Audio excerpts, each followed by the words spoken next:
Howdy, everybody. I'm Tom Vassell. I'm Z Garcia. Hello. Hey, the podfather of gaming, Stephen Bonacore. How y'all doing? Well, one of those things are true. If you met the drinker of strawberry jam, then yes. Yeah, what are you drinking? The lovely Paula brought me a breakfast pina colada. Okay. What? That means it's a pina colada without any alcohol in it, so it's what it is. He wants to just reinforce Strawberry. his drunkard behavior. Yeah, it's red. What do you mean? It's red. What do you mean it's a pina colada? It's a strawberry pina colada Which is version. a it's called a shake. fresa colada. What? Strawberry fresa colada. Oh, fresa colada. Very Something nice. I just made up, but it sounds pretty good, right? Sounds real. Thank you for that. You know what it's missing, though? You know what it's missing. I don't have to say it. It's missing it after 5 o'clock. It's not missing it now. Anyhow, After whatever. 5 o'clock. I like how he says somewhere. after 5. He means a.m. But anywho. Yeah. Right. That's it. Folks, this episode of Board Game Breakfast is sponsored by Penny Dreadful. From Ready Games, we just played this game on Tuesday, the second edition of the game, and you can see how the game plays there. It's a deck-building adventure game where you are building a deck and then going through London trying to fight off demons, which are causing all sorts of havoc, like peeing in the flower pots and knocking over carts and things. That's not a joke, Z. That is the theme. No, it is. Wow. That is monstrous. Peeing in the flower beds? Well, that's Fresa colada can solve that. Not even after 5 o'clock. Anyway, there's two prizes here. This is for the basic tier edition pledge. It's for worldwide. All you have to do to enter this contest is to email us at contest@dicetower.com. And in the subject, put the word penny. That's Penny. And put your name and address in the description. And you have till 11/11, which is when Skyrim came out a decade ago, to put up the game, to enter the contest. So, yeah. All right. Sounds exciting. Penny Dread Fun. Thank you for the sponsorship, and I wish you all great success and that you may win and stuff. Yes. Alrighty, well, that's what I got here to start off with. I don't think there's anything else here. So let's get to some contributors, and we'll be right back.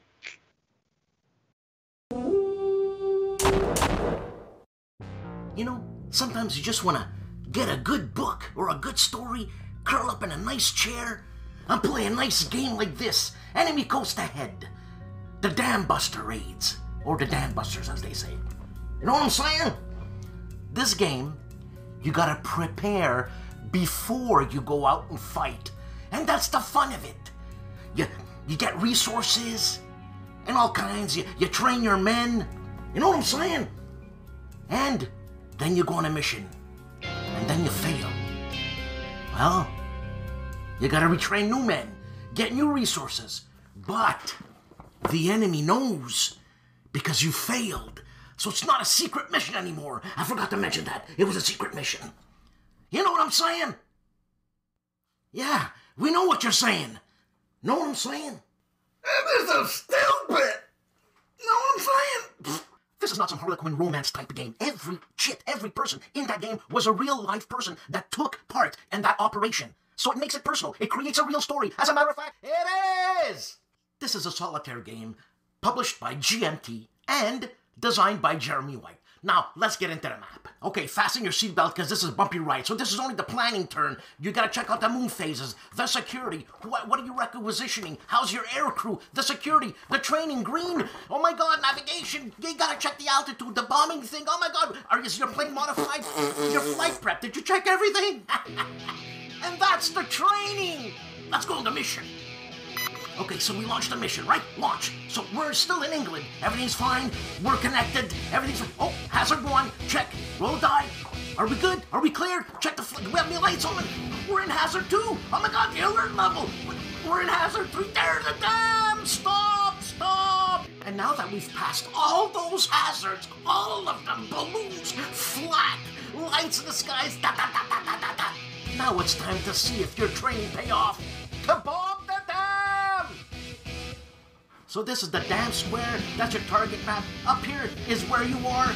Are you releasing here? Is it too soon? But you're not going to get hit. You're medium. You might get hit. There's balloons. Are you pulling up? Oh my God, we're at the target dam. Release! And just like that, you failed. But not to worry.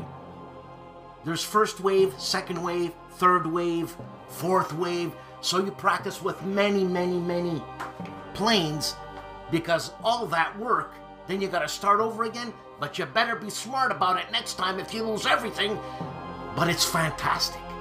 Jeremy White, GMT, great components, great solitaire game. What a story. What a story.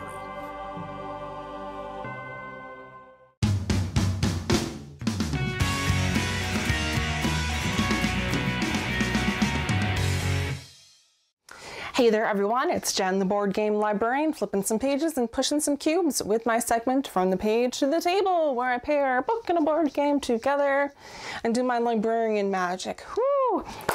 We all know that I'm a DC girl, if I haven't made that clear by now, but I do on occasion like and enjoy a good Marvel comic or Marvel movie. And one of those in the recent past that I very much enjoyed was Black Panther, Ta-Nehisi Coates's A Nation Under Our Feet, Book 1.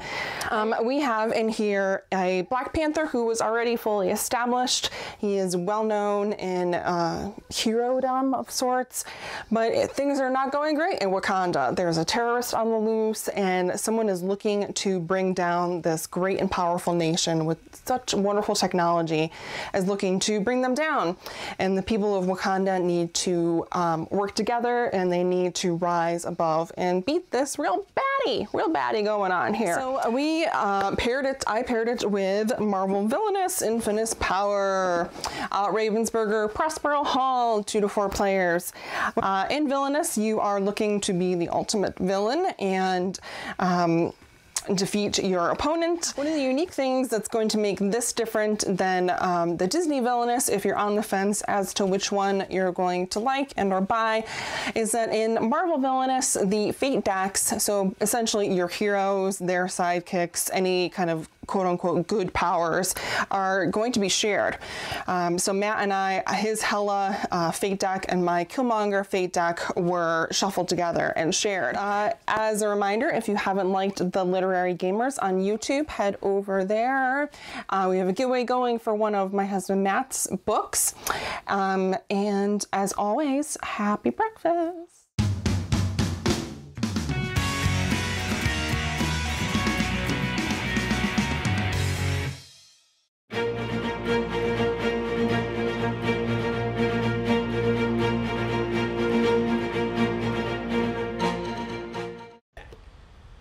All right, we're back with the news. Our news is sponsored by some of our Kickstarter backers. We want to say thank you to Michelle Dede, Hubert Cadbury, Joseph Nahas, and Alex and Marion from Montreal.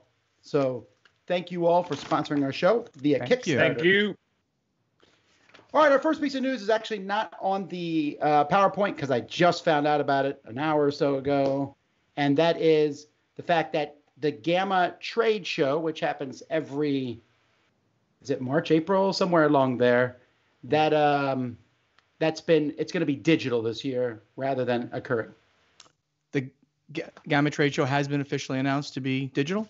Yeah, they announced it on the Facebook page. Okay, haven't seen it yet. Okay, that's interesting. That's sad, but interesting. Digital, yeah. Well, not unexpected, but we all probably would be there, but this is not unexpected. Right. It was one of the last 2 cons that was in person. It was the last one in America. The last one was AirCon in England. That one happened a week or so later. Interesting. Mm-hmm. Yeah, so that will make it basically a full year of con. Well, AirCon has actually scheduled their con to be on. If that happens, they'll be able to brag and say they're the only con to not shut down. It's not much bragging there, but yeah, okay. Yeah. Okay. How big is AirCon? I've never AirCon. How big? Well, this year it'll be 32 people. Yeah, how big is it normally? Is it 1,000 people or is it? No, 200? I think it was bigger than that. I want to say it was several thousand people. Okay, good. So it's the biggest one in Ireland. Okay, that is Ireland. Cool. Did you say Ireland? England, where is it? I think is England. Sorry. This is the news with hot factual evidence. We're all confused. Let's cut to our correspondent. Sorry. Mike DeLucio, who is Mike will in the, find out in where the, that in the con is. copter cam. Alrighty. BGG. Speaking of Everybody's digital cons, gathering. BGG at Home has been announced. So this is taking the place of Board Game Geek Con, BGG.con in November. So they're calling it BGG at Home. This is going to be very similar to what they did, where we did a conjunction with us. This one, just to be clear, we're not doing a conjunction together. We'll show up possibly at the con and different things, but this is one they're running. They're once again being supported by Tabletopia. He's already sent an email to everybody involved, and so we're just talking about this. If you want to get involved with this, save the dates, November 18th through the 22nd.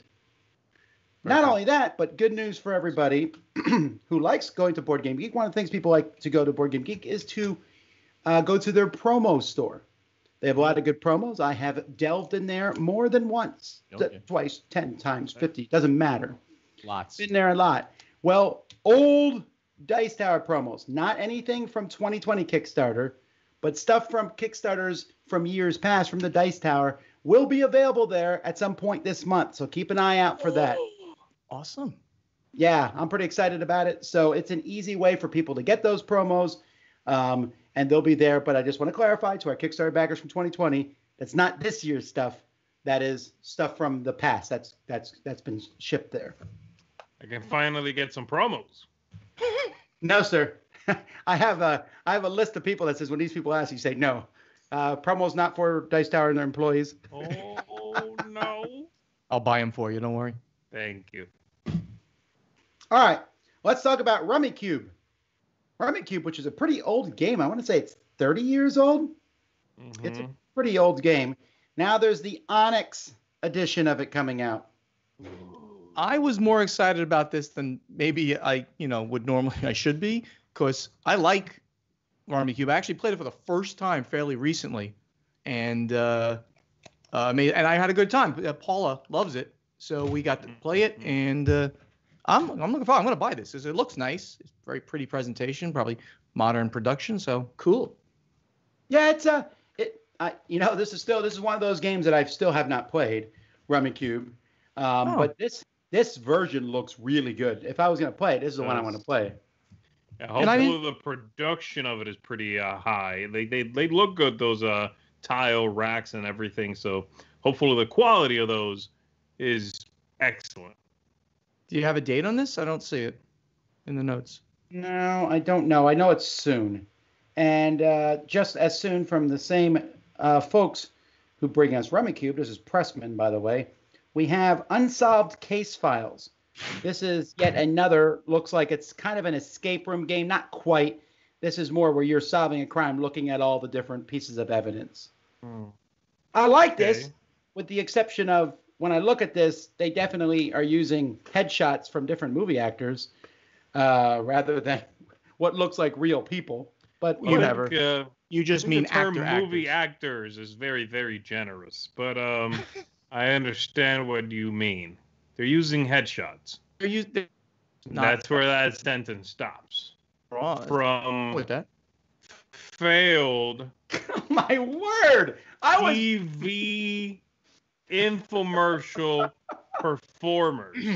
I don't know. God, I don't know who these people are. Maybe they're all fans. Maybe yo. Hey, I don't know who. Maybe that's Tom Cruise right there. It's a little blurry. Maybe that is Tom Cruise. I don't know. Now, do I want this though? No, I don't.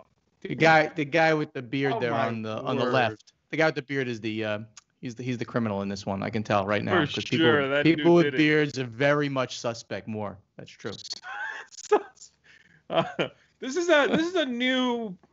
I'm assuming this is a new line for Pressman, and it just goes to show you how prevalent these, unsolved mysteries, escape room in a box sort of games are. Everybody's getting in on this, That's actually a really good point to make. That's maybe besides our silliness about the actors, the biggest point to make here maybe is that Pressman, which is as mass market a company as Hasbro, as Mattel, they're getting into the detective case file escape room thing. Very interesting. Basically, No, what I it's not that just said. interesting. Yeah. It's not interesting at all, actually. I feel everyone's doing it. Just because someone else joins it doesn't make it suddenly interesting. It is interesting if a mass market company there's money does there it. to be made. Say that. All right. Anyhow. God, Hey, I like to, I like to couch my stupidity in some insight. Yeah, I'm having more breakfast pina colada. Go away. One of the, well, that would explain a lot. One of the Spiel Digital publishers showed off some new games. This is from Dorhami Games from Iran. Now, if you remember a year ago, there was a big to-do that a couple publishers weren't allowed at Spiel. They weren't stopped by Spiel. They were stopped by the German borders. I don't know if you remember that. I remember very clearly. Steven, Really? do you recall that? I do not recall that. Yeah. They had a bunch of games that were meant to be there, and they couldn't show up. I think they got one game through, and somebody else was carrying it for them. It was a big thing. Yeah. Oh, wait, but it was the games that couldn't come in, or it was the people? People to run the booth. Yeah, I think it was both. They couldn't get in, and so anyway, we're kind of showcasing a little bit of stuff now. First of all, there's temples, block by block here, where you are playing block cards and trying to build the game. I don't know much about it, but it looks interesting. I like that cover a lot. I do. Yeah, me too. Covers. It's a looks like a magical kind of temple thing, not religious. Yeah, well, that's why they're holding staves and shooting off juju magic. Yes, that's what it looks like. Yeah, it's a very pretty cover. And then there's Region. This is a 2 to 4 player game. The War of Kings is almost over, and few are left alive to win it for them. So you just got to stay there till your commander comes. So it sounds like a chess-style game almost, where you are placing pieces on tiles and trying to control them. This is another one where I kind of like the cover. I actually like the font they used for the name of the game. Yeah, I like this cover more than the other one, actually. I think it's a little more stylized. I like it. It feels a little more dynamic. I do like that font. Of both, if you put both in front of me, I grab this one first. That's all I'm saying. So yeah, these look well finalized. At least the covers do. I don't know what the components look like or what kind of games they are, but I'm interested. Were both of these games supposed to be last year, or they're just new games from this publisher? This year. I just mentioned the correlation. That's all. Okay. Yeah, I think they're new games. Those games that weren't there, I don't think it's these games. Yeah. Okay. All right, then we have another Iranian publisher, Reality Games. And so they mentioned this game, which I believe the English name is Gendarmerie. It's a 2 to 6 player game where there's another criminal case, although this one looks vastly more interesting, if only because it has this card deck stacking thingamabobber. And I don't know that actually has anything to do with the game. I believe it would be Gendarmerie, something like that. But I will accept your pronunciation, considering mine is almost invariably wrong. I'm probably wrong. But no, my biggest takeaway from these three games is that we're talking about Iranian publishers. I mean, that's very cool. I mean, a country where we don't have any insight into. All of a sudden, we're seeing games being published by people in that country. That to me is cool. That's another more way of getting more gamers into the hobby. Awesome stuff. I'm really excited about that. Whenever a new country enters the arena, it's just exciting, right? And every time one does, at first you get games that I've seen this sort of games that they're just not there. They're just not modern enough. But then all of a sudden you see these gems popping out of them and stuff. So yeah, this is very exciting development. All right, now the Spielwarenmesse. I don't know how to pronounce this. The Spielwarenmesse. This is in Nuremberg. This has also been delayed. It's not being canceled. It's just being delayed till July. So just like the Toy Fair, this is essentially Germany's Toy Fair. Mm-hmm. It's not open to the public. It's just for press and the companies, and it's pretty big. A lot of new games are usually announced at it. When we talk about new games from Nuremberg, this is what we're talking about. Yeah. This is their version of the New York Toy Fair, essentially. People call it Nuremberg, which is where the city is. That's what most people say because Americans can't say Spielwarenmesse. It's nice to see that they're going to try to run it next year, with a delay, but see what happens. All right, and stupid news of the week. This is great. Asmodee, or Entertainment, has a new thing for Catan. What is it, you might think? Footwear, of course. Because if I want to buy footwear, I think I want to have sheep shoes or wheat boots. Unfortunately, their press release does not even show a picture of the shoes, so I don't even know I can't even make fun of them, really, other than just... who cares? I don't know You're what so I mean, No. assuming they are just licensing Yes. the look of Catan. Like Yes. it'll be a hex pattern on a pair of slippers or something. I mean, I don't know. I agree with Tom. This is kind of dumb. I mean, So and negative. it's kind of dumb to do it about one brand. Maybe if it was like Asmodee shoes, then I could finally get some pandemic kicks. Yeah, but here's the thing, though.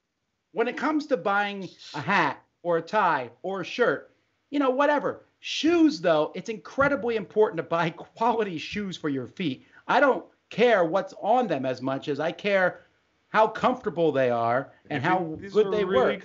How do you know that Plainview Shoes, which is licensing Catan stuff, is not like the greatest shoe manufacturer in the history of shoes? You don't know Would you that. like to put money on that statement? I will probably not want to put money on that. However, I look forward to seeing fans of Catan. I'm not one of them. That's okay. Fans of Catan wearing these shoes. I'm going to be saying, cool on you. Vassal doesn't like those. Garcia doesn't like those. I think they're cool. I never said that. Calm down. I'm just holding out for my Louis Vuitton Catan bag. That's what I'm waiting on. You want the Louis didn't we report on that? The Louis Vuitton dice holders, the Louis Vuitton dice things? We did. Yeah. $500 only for those. Come on. So there's already a president there. You know what I mean? So now they're moving into Catan. There's no price. There's no pictures. This is almost a worthless announcement. If you're going to talk about shoes, at least show us them. Well, they're scheduled to hit the stores in 2021. More details soon. This is an early announcement. They should have shown some graphics. You're right. But I'm excited about more gaming stuff in the masses, with the masses, people possibly seeing shoes that look cool. I agree with that. It's cool. Hush. Alrighty. In news where we do have pictures, Carcassonne Hunters and Gatherers is getting a reprint from Z-Man Games, which I assume is the beginning of them reprinting many of the best and most popular of Carcassonne. When Carcassonne first came out, very popular game, 20 years ago now, everyone loved the game. Hunters and Gatherers came out just a little bit later, and for a while, it was almost like I would walk and people like, oh, you play Carcassonne? Hunters and Gatherers is much better. I mean, I heard that all the time. It has not lasted as long as Carcassonne, and I personally think a lot of the newer ones do a lot of what Hunters and Gatherers did. It's actually not that far from Carcassonne. It just had a few minor rule changes. So my question is, was this out of print or no? This has been out of print for a decade probably. So why? I mean, obviously I can't say obviously, but I'm sure that Asmodee probably owned the rights. Why wouldn't they not have just put it back in print? No, they didn't own the rights. If you remember, it was owned by Plan B Games, whatever they were called beforehand. They bought Z-Man. So Z-Man was bought by... Okay, so Philosophia, and then it was sold to Asmodee. So in the mix of all that, no one was remaking the Carcassones. All right, so that's not 10 years. And you said a decade. So I would have imagined that Z-Man has been out of print for a long time. I would have imagined that Z-Man, old Z-Man, would have reprinted it. I'm just surprised it's new ones. I think Hans im Glück was making that Carcassonne around the world. I will say this box and these tiles, they look great. Yeah, I own this. I own the original version, and yeah, it's better. I mean, they're both good. They're both very similar.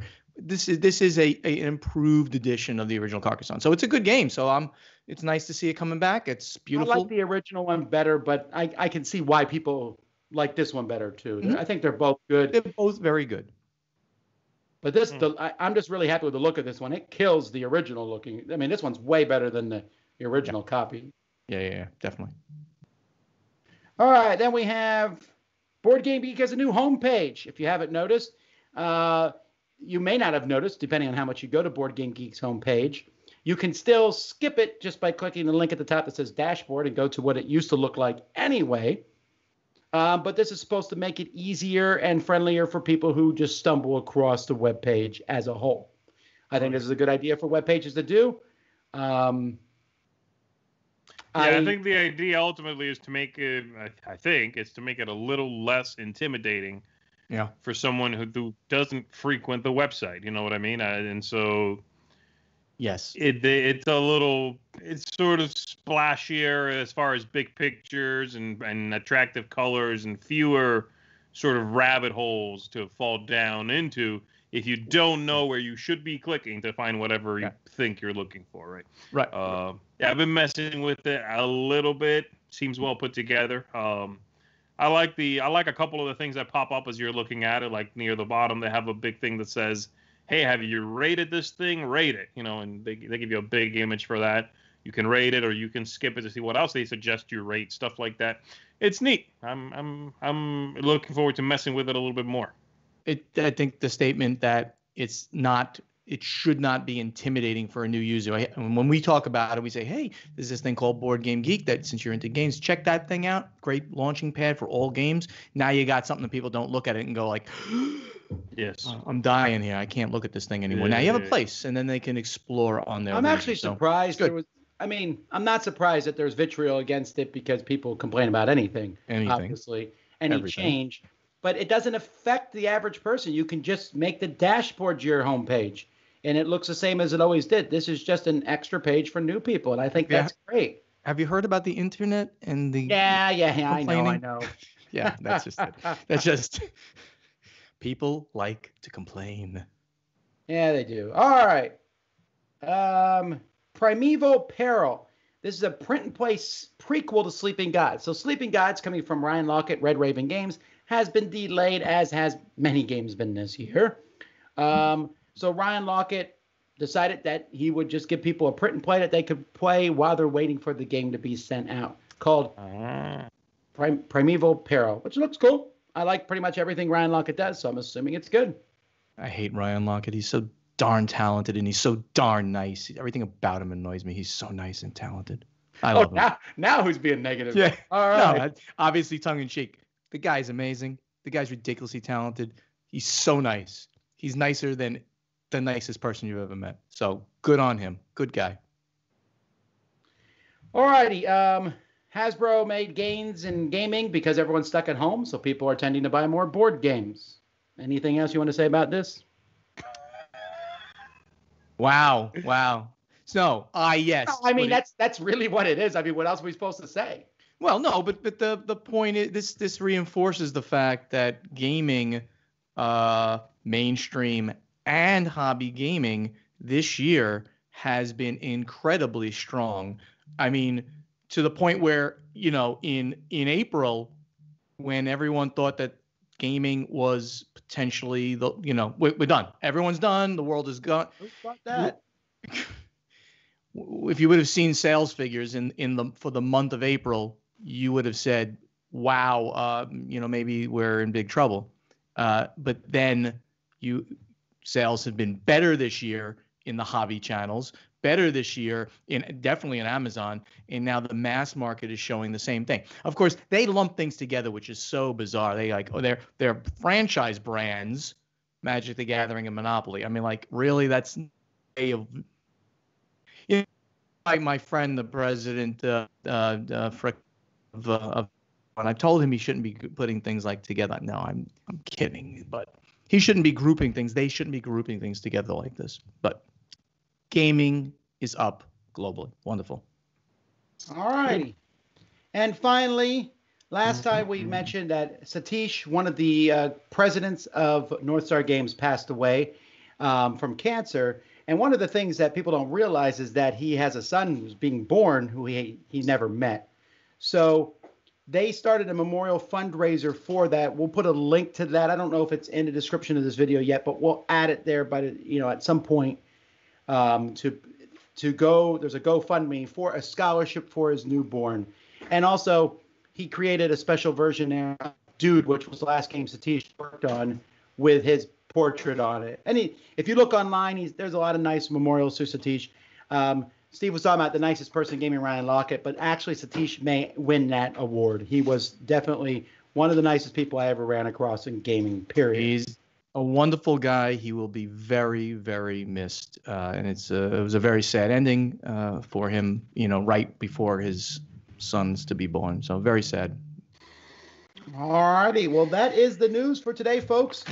We'll be back in a bit for a contest between Mr. Bonacore, Mr. Garcia, and the people. Stay tuned. All right. Hey, I'm Grant with Grant's Game Rex, and today I want to recommend one of the best scary games out there, Jaws. You know what? I'm going to need a bigger table. That's more like it. If you like the movie Jaws, then this game is a must-have because it feels super thematic. Everything in the game is connected to the movie. You'll be like, we're launching barrels at the shark. Hey, they do that in the movie. We're closing a beach. Hey, they do that in the movie. The shark's attacking the boat. Hey, it does that in the movie. I hope it doesn't eat me. Jaws is a game played over 2 acts. In the first act, the shark will be swimming around the island trying to eat as many swimmers as possible while Quint, Brody, and Hooper try to attach barrels to the shark. In the second act, the shark will be trying to destroy the ship and eat the characters while the characters are using various weapons to try to kill the shark. I love that one person plays as the shark and other people play as characters from the movie because it keeps people wanting to play this game over and over. Everybody wants a turn as the shark, you know? I end up playing this game multiple times in an evening so that multiple people can have turns as the shark because you're like, no, I want to eat somebody. No, I want to eat somebody. I'm coming for you, Jeff. You look weak and tasty. Arr.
everybody. Hello, we are Ryan and Bethany. From Ryan and Bethany Board Game Reviews. All right, today we're talking about Far Away. This is kind of a space exploration game. You're working for this corporation who's trying to make the most amount of money, having the fewest expenses possible. They send you up into space to explore for them. Exploit for them. Yeah, you get hardly any resources to work with. You have to fend for yourself. You don't even get a radio. You don't even get a chance to talk to your partner unless you're on the exact same hex. It's a two-player only game. You also have a chance to role play as the creatures that you discover on these alien planets. There is a ton of game in this box. So the creatures that Ryan was talking about, there's like, how many of them are there? Like 20? At least. Yeah, so there's just a ton of creatures in this game. There's 8 different scenarios, and even those scenarios have like things that you can pivot from. There's just a ton of game and exploration to be had in here. I will say that one thing that really frustrated us, it was fun at first and then it was just like, ooh, was the animal bits. They were really cool. The artwork was really neat. But so they're like this big and the artwork is kind of like this sketchy artwork. And when you draw a new creature and you have to find it and they all look the same and there's 20 of them this big, it got a little frustrating, at least for me, just to find them. And I'm not much of a role player myself, so having to then act as those creatures and say, I don't know, I think that thing looks like a zebra cat is gonna, I don't know, go eat some grass, and then it's gonna get eaten by some other Tyrannosaurus donkey. I don't know, whatever. And you have to kind of role play as these animals, which is pretty bizarre, and I'm not very good at that. Yeah, but overall, there's a ton of game in here. There's a ton of tough stuff to explore. So many bits, too. This thing's a brick. Yeah, so there's just a ton to be had in this game. Well, everybody, if you want to hear more from us, you can find us on Ryan and Bethany Board Game Reviews. That'd be on Facebook or YouTube. Until then, everybody, have a happy, healthy breakfast. Bye, everybody. Bye, guys.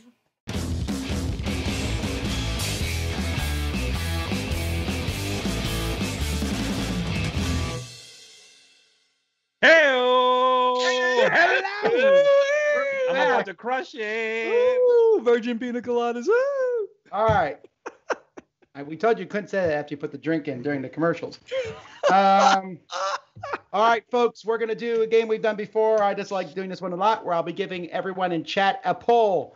You'll answer that question to the best of your abilities, and Mr. Bonagor and Mr. Garcia are going to try to guess your second or third answer. Here's how scoring for this game works.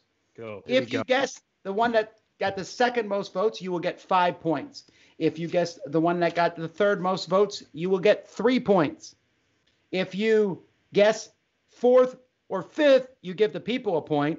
If you guess sixth, you give the people 2 points. And if you guess the first answer, you give the people 5 points. So don't guess. Makes perfect sense. Yeah, well, it's like, anyhow. So, folks, check chat. The first poll is live, so you'll be able to vote on it. So here is the first question. On that? No, you may not. All right, so which of these stores would you most want to browse in? Okay, so of these stores, which of these stores would you most want to just go browsing in? Okay. An electronics store, kind of like Best Buy. A video game store, like GameStop. A bookstore, like Barnes & Noble's. An office supply store. A superstore, think Walmart. Or a music store. What was this? What was that? Repeat them again. So an electronics store, right? A video game store, a bookstore, an office supply store, a superstore, or a music store. You want to pick the number 2. What's a superstore? Superstore like means Walmart. Walmart, Big Target store. Right. So you're going to be trying to guess the number 2. Who goes first? We will allow the returning champion. I don't remember who won last time. Probably was me, but I don't remember. All right, go ahead, Mr. Bonagor. What are you going to say? All right. This is harder than it looks because the number. Oh boy, I'm gonna go to try to stay away from number 1. Oh, I'm gonna go with video game store. All right. That was a bad try. That's right. All right, Z. Video game stores, what you're saying is the number 2. Well, I'm just saying it's not number 1, of course. I think people are going to want to answer a bookstore for number 1. I think that's going to be number 1. Now, whether they're lying to themselves about how much they actually read or not, hey, we all do it. Don't worry about it. Bookstore is going to be number 1. Video game store could be 2, could be 3. I'm going to go with... I'm going to go with electronics store at number 2. All right. Well, in sixth place here, we have the music store. Right now? I really thought the music store would do better. Can you hear me? Yes, but why? My computer just crashed, so I jumped onto my iPad. Oh. And that's how you can hear me. And that is a curse word on my screen. Try to put the whole shirt on or none of the shirt. All right. Oh, God. Anyhow, I'm assuming you're rebooting your computer, right? Well, I did, but can you see and hear me now? Unfortunately, yes. Should we go with this? I can go back. No, switch back to the computer. Looks horrible. Okay. He looks great. I think this is a great shot of you, Steven. Look, the background, I'm serious. The background is nice and blurry. You look in focus. It's a good angle on you. That's not bad. It's a sound that's bad. That's all. You're a very taut man. You know what I mean? You're very taut. Your chin, you got that nice. Can I go back to the who won? Attractive man. I'm trying to compliment this sexy human. Go ahead. Thank you. Anyway, music store got the lowest votes. Of course. Then office supply store. That's 2 votes and 4 votes. Then superstores. So you both picked in the top 3. Right. Number 1, you were both correct. Number 1 by a mile is Barnes & Noble's, and I'm assuming that's because it has a board game section. I mean, both correct. He never said that. I said that. I said video games. What'd you say? Yeah, what did you think was number 1, Steven? Don't say, Tom. What do you think was number 1? Oh, I was going to go number 1 would have been bookstore. That's what I thought. Okay, so anyway, bookstore got the most by a mile. In fact, it got more than all the rest put together. Wow. But that's because it has a board game section nowadays, probably. But number 2 answer was electronics, giving in your points. Face. Video games was 3rd place, so 1 point each. 3 points. The people have no points, so that's 5-3 to 0. 1 point each. That's 5. Right too. All right. You got a lucky lead. Lucky lead. So the next one, let's go to games. So I picked some of the more popular games from 2020. Which of these games from 2020 are you most looking forward to playing? You're going to think this is what people are most looking forward to playing. So I picked some popular games. So we got Fort from Leader Games, Mariposas from AEG, Marvel United, Viscounts of the West Kingdom, Bonfire, the new Feld game, and Castles of Tuscany. I guess I put 2 Felds on there. A sequel to Castles of Burgundy. So we have. What is the question exactly again? The question? Which of these games from 2020 are you most looking forward to playing? We have Fort, Mariposas, Marvel United, Viscounts of the West Kingdom, Bonfire, and Castles of Tuscany. Got it. That's me. We're saying none of these. Boo. Don't just pick one or don't vote. I am going to say... Come on, don't ruin our joy. Don't kill Tom's joy. Ruining our joy. Somebody's a killjoy. Somebody can go to Barnes & Noble and enjoy some light reading. Come on now. You know you're not going to buy anything, but you still like going in there, rubbing shoulders with everybody else who's reading. Pick here. What do you pick? Come on, I think the same people who would vote to go to the bookstore, even though we know they're not really going to pick up that book they're eyeing, same people who would say Viscounts, even though it's a complex game and they just want to seem smart. I don't know why I'm picking on people so much. I apologize. Y'all are lovely and smart people. Viscounts is number 1. All right. Number 2. Oh, I'm saying that's number 1. Oh, number 2. I thought that's what you were picking. Yeah, I thought it was his pick. Come on. I do what I want. I got things to do here, like have more virgin pina coladas. Go ahead. I'm trying to delay between drinks so that you pass that breathalyzer. My word, you're pulling a Bonacore here. Just give me an answer. Pulling a Bonacore. Let's say Mariposas. It's the number 2. All right. What about you? You thought that? What did you think number 1 was? I'm not telling you. Shut up.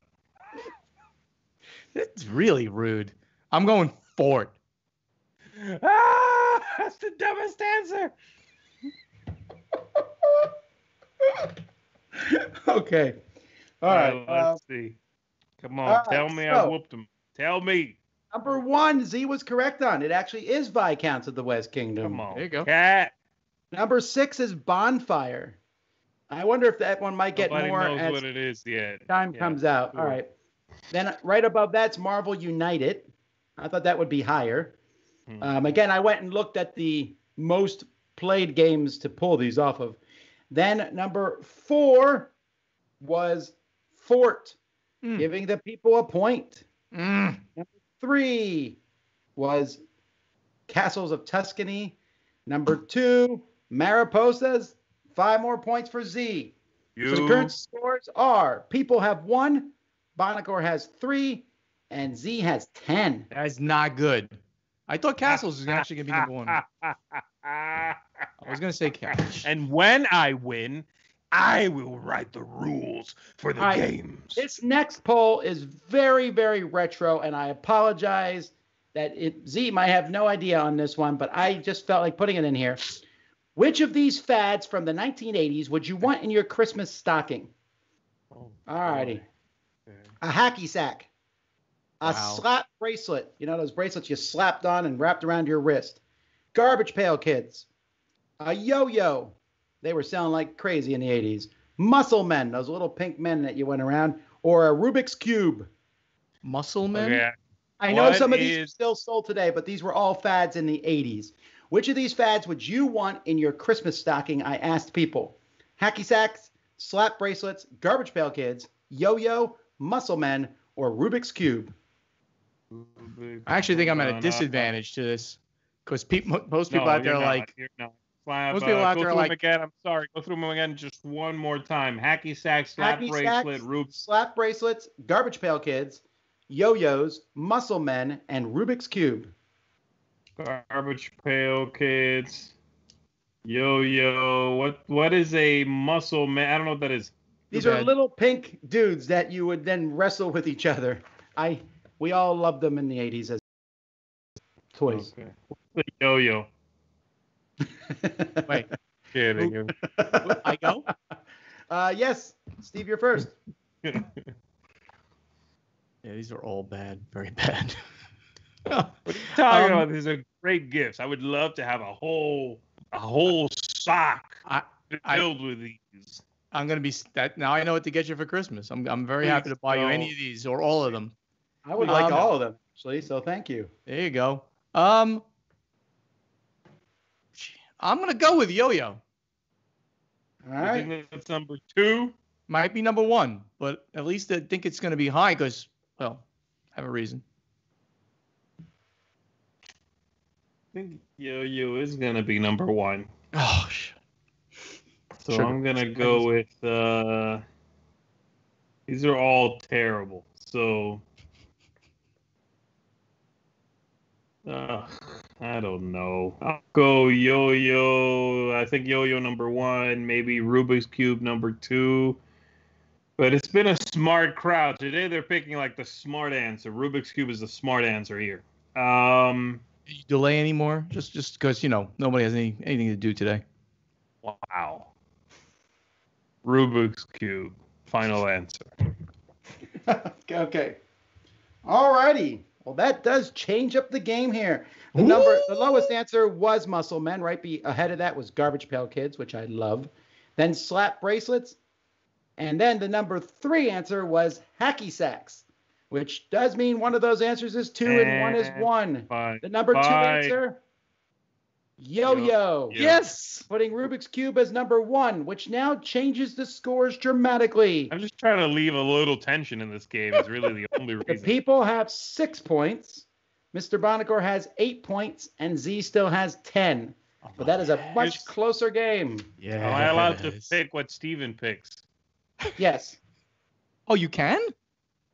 That's a mistake, Tom. No, you can't. That was do a trick answer, and you did not pass. Oh, that's true. Yeah, you can't pick what the other person says. You're right. Too late.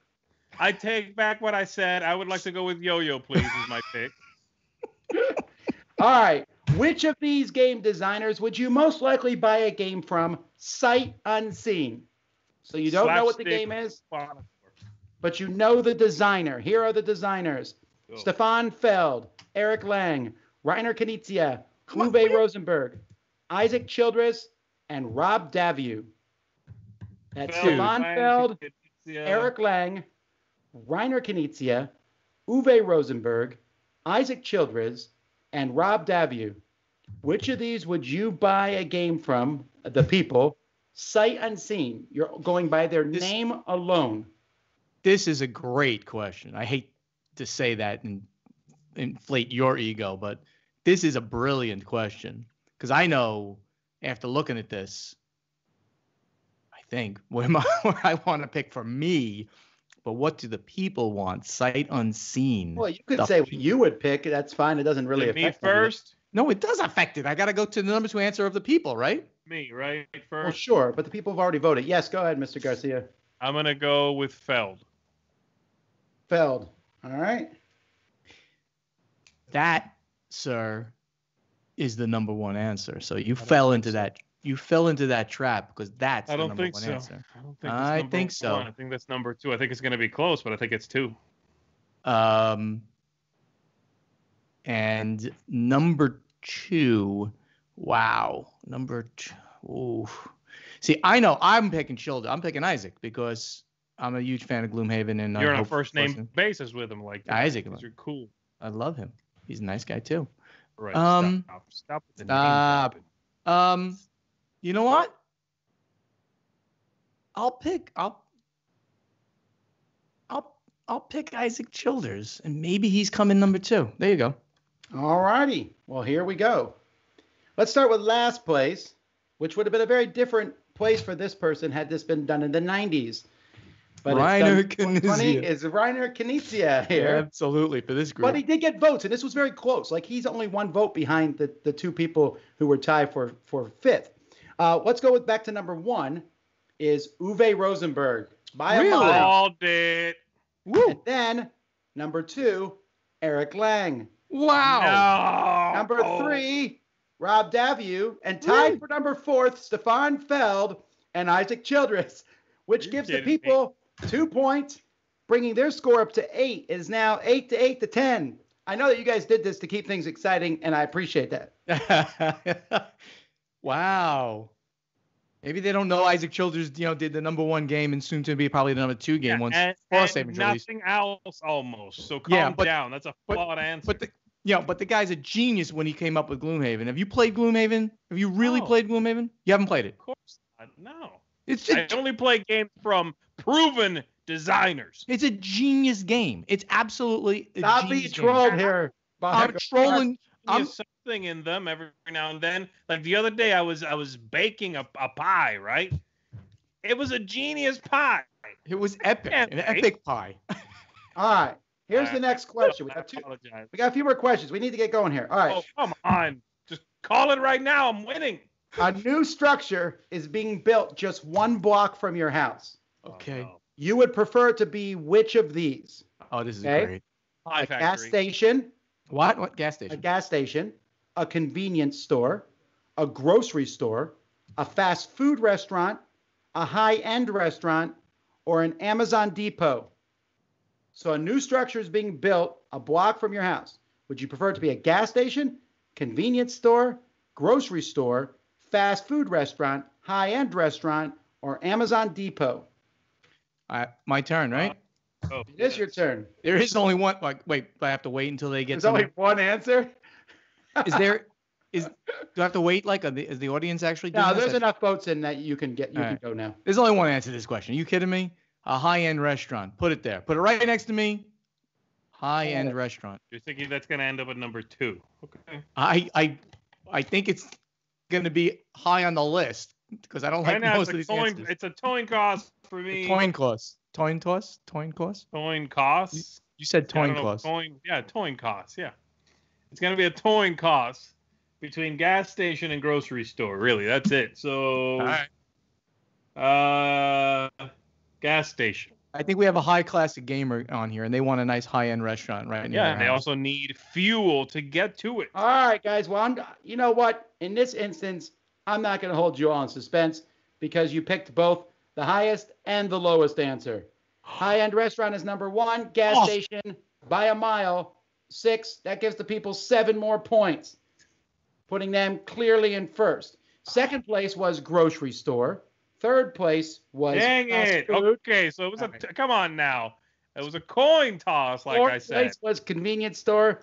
And fifth place was Amazon Depot. But gas station had only gotten 1 vote at that point, while the high-end restaurant got 34. Actually, grocery store just passed high-end, but too late. I already called it. Come on. Come on. Oh, but I want to make a point that we have a very high class of gamers that are on this call voting. Very high class. I'm going to have had a grocery store built a couple blocks from my house, and a gas station, and I was thrilled. I was like, yes, finally I can get gas easily. It just made sense. said 1 block from your house, I think. So I agree. Go ahead. All right, next question. Going for the most hoity-toity answer. I don't care what it is. High class. I talked about it earlier in the show about games from 20 years ago. So I went and looked up the most popular games from 20 years ago. And which of these games from 20 years ago would you most likely want to play? So you have Close Carcassonne. Toivers, hoity-toity. No, it's 30 years ago, actually. Okay. Carcassonne. No, it really is. It's from 1990. Carcassonne, Citadels, Hive. Citadels. Sorry.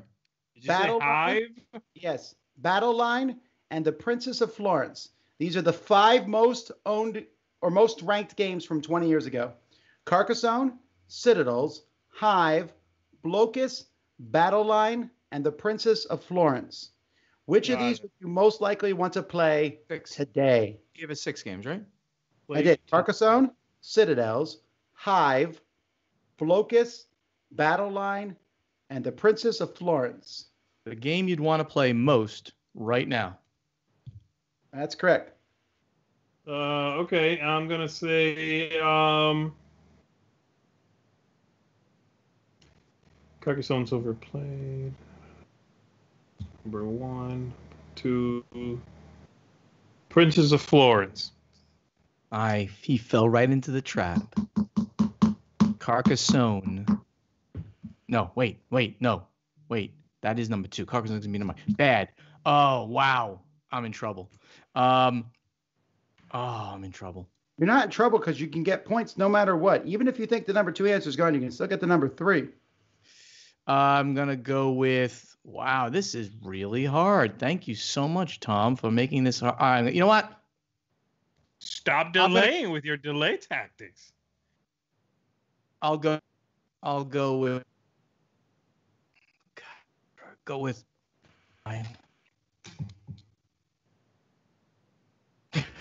What did he say? Or is he just I said Battle Line. Oh, Battle Line. All right. Yeah. Okay. Cool. I think Carcassonne's gonna be number 1. All right. Number 1 is correct. It is Carcassonne. Number 2 is Citadels. Number 3 is Hive. What? Number 4, Battle Line. Number 5, Blocus. And only 3 people voted for number 6, The Princess of Florence. This gives 3 more points to the people. So it just passed me on also, right? Oh, no. The people have 18. You have 10. And Steven has 8. Yeah, I'm okay with that. All right. But all points in the final question are doubled. So you still have a chance. Of course Let's start with this one next time then, okay? Which of these would you most dislike? Multiple mosquito bites, wasp sting, spider bite, cockroach running across your bare feet, dog bite, or mice in your walls. So multiple mosquito bites, wasp sting, spider bite, cockroach running across your bare feet, dog bite, or mice in your walls. Most disgusting. This is disgusting. Wow. Okay. Most dislike. I think you wouldn't want any of these to happen. There's one I'm okay with. I've had all 6 of these happen to me. So I don't think I've had I can't prove I've had a spider bite, and I don't think I've had a cockroach. Everything else, yeah. You would remember, I promise you, if a cockroach ran across your bare feet, it would be seared into your brain. Yeah, then I used to live in my old house here in Florida where there was a few palmetto bugs. Yeah. I was working on my desk one time and one fell off the ceiling on my head. And I about ran through the wall like a cartoon.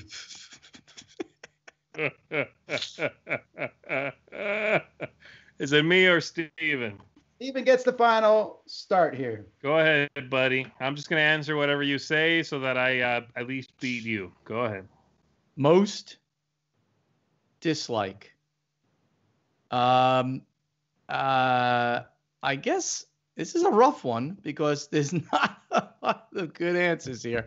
But I mean, getting a dog bite is could be extremely serious.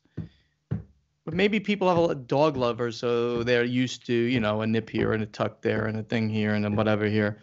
I'm gonna go dog bite. Dog bite. All right. You're saying dog bite? I think dog bite might be the number one answer. I think it might be, but I'm going something high on the list. I mean, otherwise can't pick number 2. I'm going high on the list. Yeah, I'm thinking mosquito bite is lame. It's not going to be that. Shush. You're done. So dog bite's the one that's got the potential to rend and tear. The other ones do not. True that. Mice in the walls is kind of disturbing, but it doesn't technically harm you. But I kind of want to put it high. Spider bite, wasp sting. I'm saying wasp sting is number 2.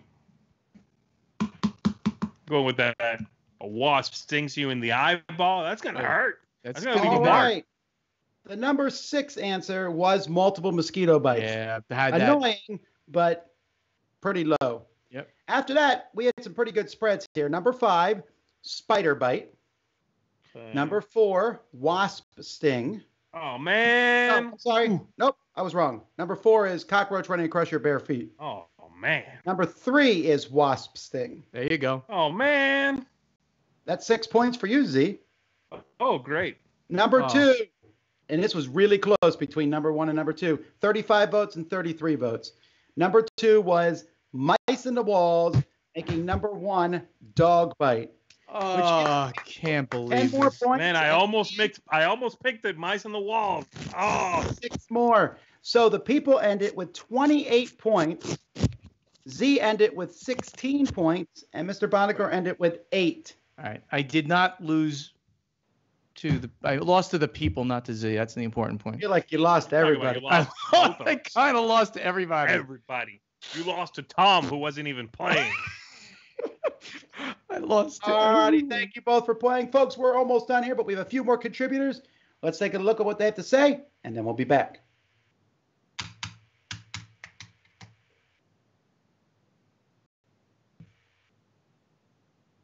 Hello, my name's Dan. This is Cora, and we're here today to talk to you about Cora Quest. The dog just got up then. Yeah, he did. he disappeared. He's not a big fan of Cora Quest. Cora Quest is our cooperative dungeon crawling game. Yeah, cooperative dungeon crawling game that me and Cora have designed, and so. We've been playtesting it, and me and Cora have been playtesting it, and also been playtesting it online on Tabletop Simulator and stuff with some people. This is continuing our little bit about what adjustments we've made to the game. Yeah. Now, we've also briefly talked about this before, because we have character cards. Here's one, look. That is Spearwoman. That's the normal character card. Normal character. Halfling, Wizard Woman. Look, all these people. Then you flip them over, and there. Oh, there! Determined side. Determined side. Why did we do that? What's the difference between the normal side of our characters and the determined side of our characters? When it's on the normal side, you have all these normal stats and stuff, but then when you flip it over, you get 1 extra white dice, and that's it. 1 extra white dice. You get more of a chance to hit. So when do you flip over? If you ever get 2 blanks, you're quite angry about it that you miss, so you turn to be even more determined to get hit. That's right. So then when you add another one, you've got more probability of...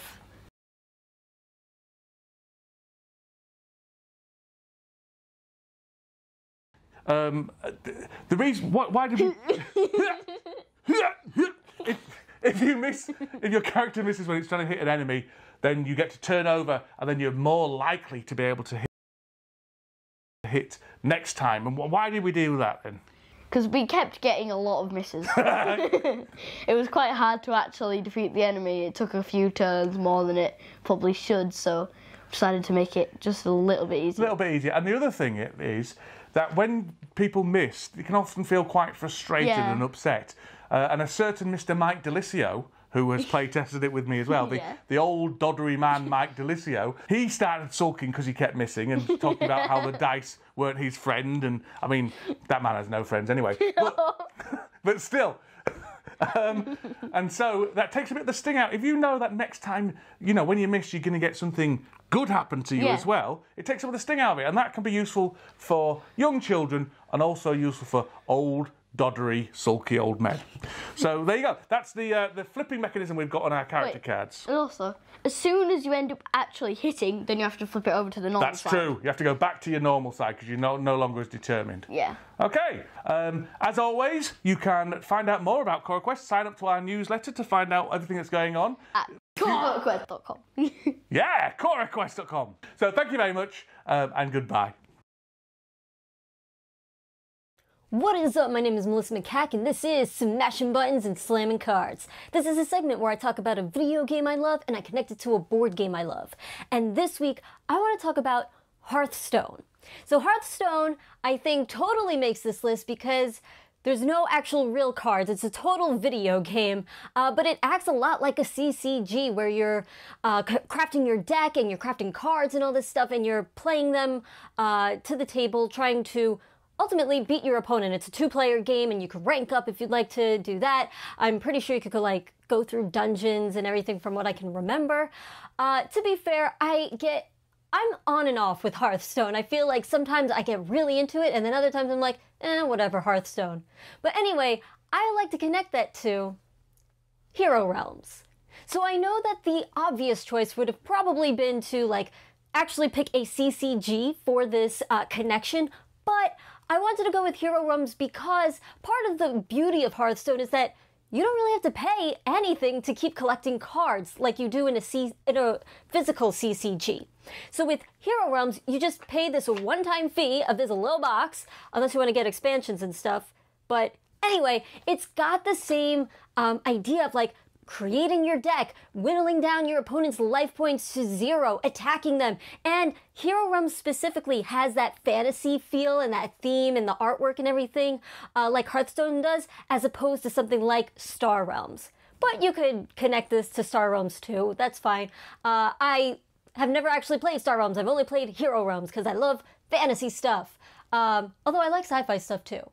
But I like fantasy stuff more. Anyway, that is it for this week. Thank you so much for watching. If you'd like, you can check out mine and my brother's channel called Room 51. And that's it, folks, for another Board Game Breakfast. We're going to go off air here because we're going to be back at 2 o'clock talking about top 10 attributes of a good gaming opponent. And Mr. Bonaker's joining us for that. Joining because I know what a good gaming opponent is. And you know who's not on that list or what's not on that list? Tom Vassell. Save it for the top 10. Folks, don't forget our contest. Go back to the beginning of the episode to enter that. And we'll see you back in a few hours. Until then, I'm Tom Vassell. I'm Z Garcia. Thank you. I am Stephen Bonacore. Ciao. Have fun getting bit by mosquitoes.